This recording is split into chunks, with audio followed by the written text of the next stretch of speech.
Welcome to This Explainer. Today, we're going ghost hunting. Now, I'm not talking about creepy old houses or literal phantoms. I'm talking about the invisible digital footprint that every single one of us leaves behind online.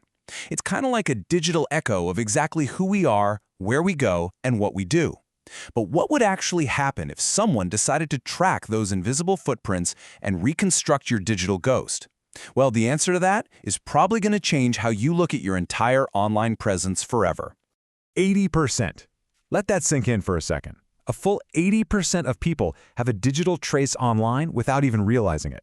Now, you might be sitting there thinking, well, I'm not on social media, so I'm perfectly safe, right? But see, that's the catch. It's usually other people who create your trace for you. It's a family photo shared on Facebook where you just happen to be in the background. Or maybe your name gets mentioned in a local news article about a community event. When your friends upload a group picture and tag the location, they're unintentionally stripping away your agency over your own privacy. Because of this massive, interconnected web we live in, truly nobody is a digital ghost anymore. Section 1.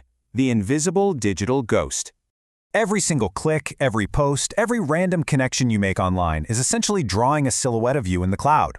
We are constantly leaving behind these scattered, tiny fragments, usually without ever realizing it.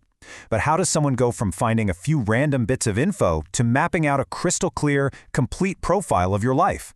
Well, finding those scattered fragments is done through a meticulous discipline called OSINT, or Open Source Intelligence. Basically, it's the art of investigating and connecting the dots using strictly publicly available data. You can think of it like Google on steroids. It's this intense process of diving deep into an ocean of public info, finding fragments that seem totally unrelated, and piecing them together until a fully visible identity emerges right out of the invisible. Now, we absolutely need to draw a crucial ethical red line here.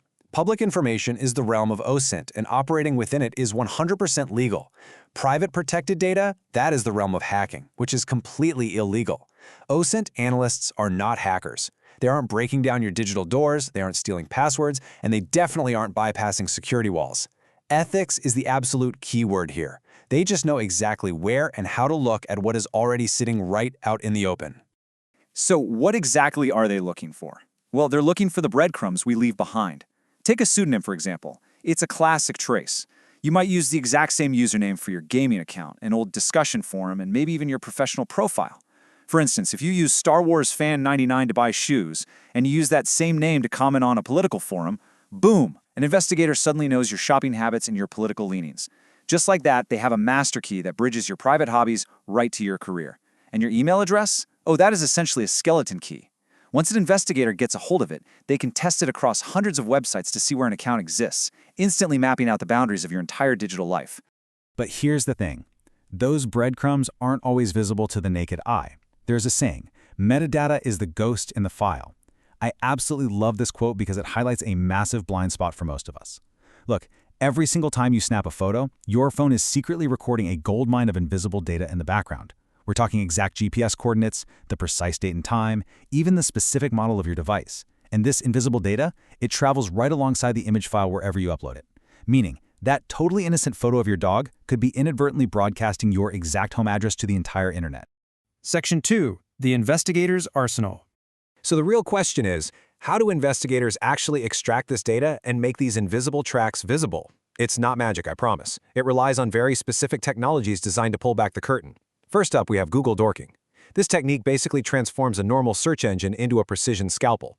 Instead of just typing in a name, investigators use advanced commands, like searching strictly for PDF files or hidden directory structures, to bypass normal search results and unearth buried documents. Then there's Showdown.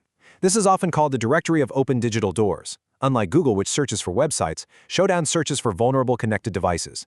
It can find everything from an exposed webcam to an unsecured home server. And finally, XBOW. This is the perfect piece of software designed specifically to rip out that hidden metadata we were just talking about, laying all that raw data bare for analysis. Section 3. Case Study. The Windows XP Photo. Okay, we all recognize those iconic Windows XP green hills, right? It's just a totally harmless desktop wallpaper. Well, we're going to run a practical, real-time investigation starting with nothing but this image, just to see if we could uncover the exact publisher of this specific file. Step 1 begins when the investigator runs the image file through XBOW. Bingo. The metadata spits out the copyright holder's pseudonym Hollywood Flint. and hands over the exact GPS coordinates of where the photo was saved. The escalation continues with step 2. That pseudonym gets plugged into a search engine. Instantly, social media profiles start cascading in, including a GitHub account and a Twitter account. Step 3 takes us even deeper. Following those links, we find a WordPress blog. We are escalating rapidly here, folks, moving from a generic landscape photo directly to a highly targeted individual. Suddenly, these isolated puzzle pieces just snap together to form a hyper-detailed portrait of a person's life. By checking their Twitter, we see their avatar as a cat.